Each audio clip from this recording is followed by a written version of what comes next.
Most people have a regular car, maybe a sedan, an SUV, truck, Jeep, whatever. But the point is, you got to get to that vehicle. Hopefully it's intact, and make sure you do a quick check of your vehicle, make sure no one's messed with it. Make sure the tires are good, no one's messed with under your hood, took in any fuel from your vehicle. You're going to get in your vehicle. You want to be safe, because when bad things get going, people get desperate, and someone may want to jack you, take your vehicle, take your stuff. So always look inside your vehicle, make sure no one's sitting in the back seat waiting to ambush you. And that comes back to situation awareness, making sure you're looking around and there's nowhere, if you're in a parking garage or something like that, that nobody's waiting to mess you up. So make sure you're protecting yourself. And once you've checked the vehicle, go ahead, get on in it and get the heck out of there, and go ahead and get to point C. Now, you're on your way home. Now you're going to want to make sure if the vehicle breaks down, you got a backup plan to take it on foot to get yourself to your home, point C, your bug-in location. So let's see what we got inside the trunk. Now, what you want to have in your trunk or in the back seat of your car is some basic items before you get going. If you're traveling, you're not sure how far you're going to go, you get stuck in traffic or whatever, you know, maybe you might need to have a way to get some fuel. So an extra fuel container, that way if you have to go get fuel, if you run out, or you have to commandeer some, you got a siphon kit, you can do that. First aid kit, always a good idea. And then some basic other items. Maybe a wool blanket. Wool's great because when it gets wet, it will still keep you warm. It's fire retardant. Maybe you're somebody that carries some body armor in case the situation's really bad. It's rather heavy to walk with if you had to walk, but you never know what the situation is. And if your life depends on it, go ahead and get it. A good tarp.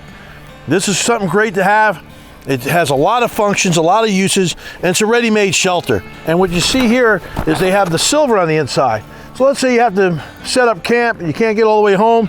They reflect heat when you got your fire, and if it's cold out, will help keep you extra warm.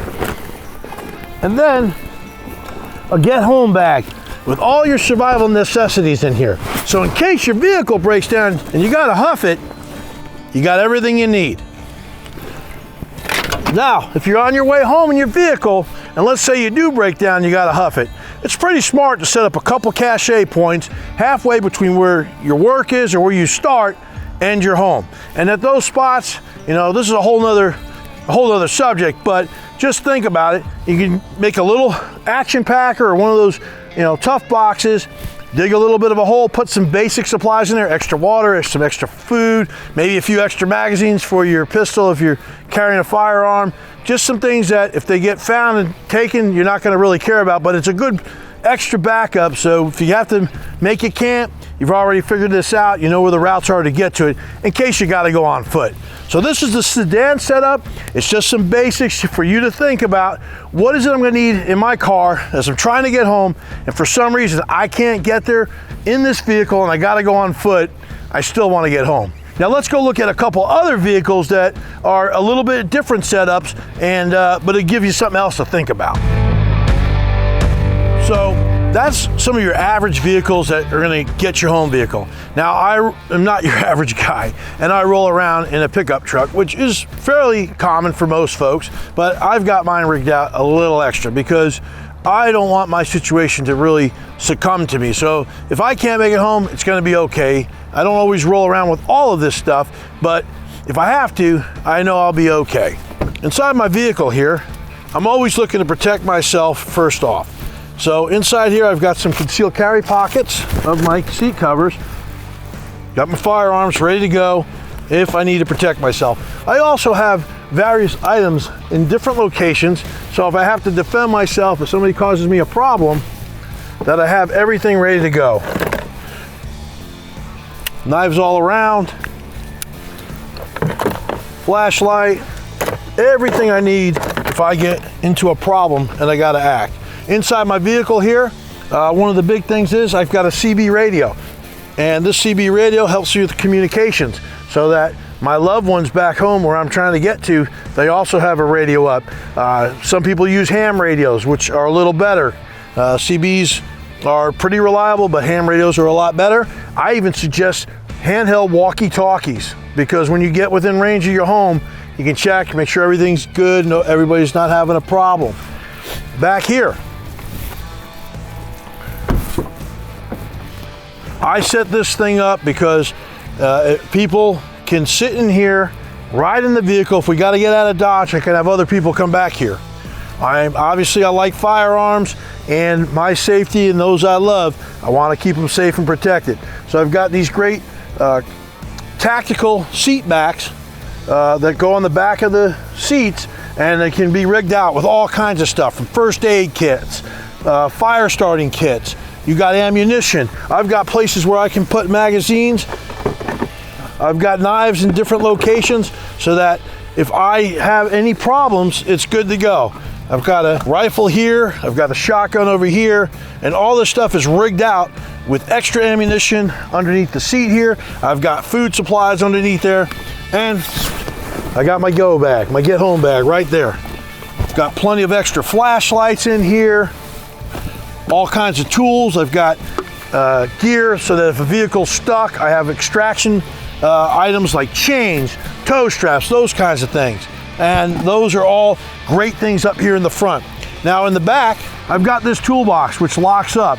I've got extra ammo back here. I've got tools back here. I've got my entire survival kit back here to cover all the basics and then some for survival. So this is basically a mobile survival kit. So if I get stuck out there or I can't get back home, it's okay because I can roll in this thing.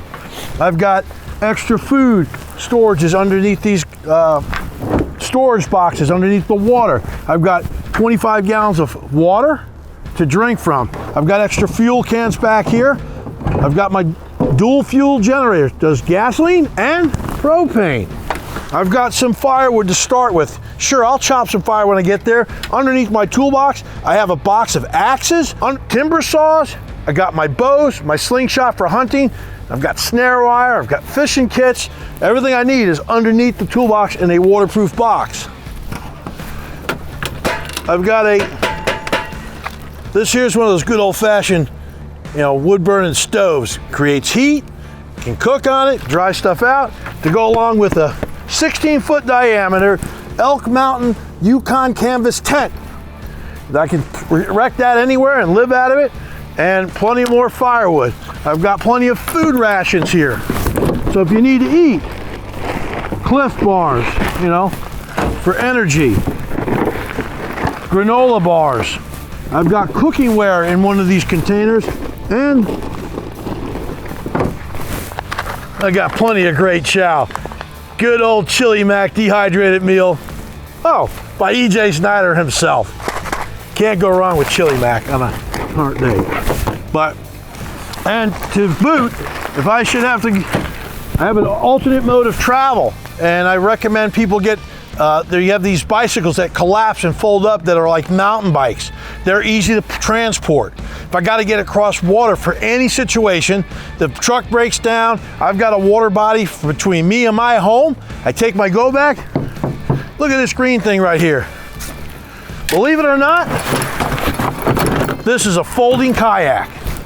And I open this baby up like an origami, put it together, it's a kayak. And I can get across that water body, leave it, put on my go bag, and keep going. No rack needed.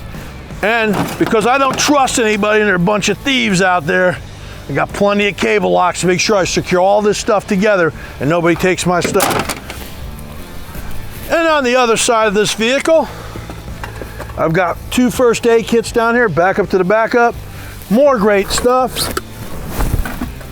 Knives all around so that 2 people can be back here. They can have the windows down if there's trouble. One's facing out one side with a shotgun, one's facing out the other side with a rifle. We've got pistols up front.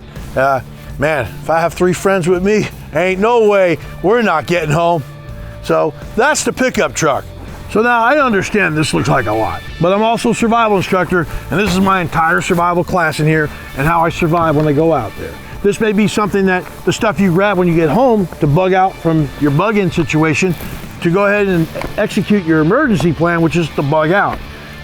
But this is a lot of stuff, and I like to cover it up with this tarp.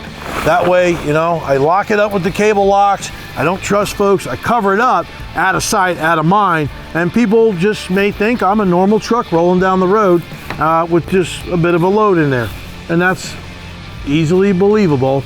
I kind of make myself the gray man. When this thing's closed up, there's no way anybody knows I've got all this stuff in there. When I put this tarp on the back, they don't know that's there either. Looks like just another country guy's truck.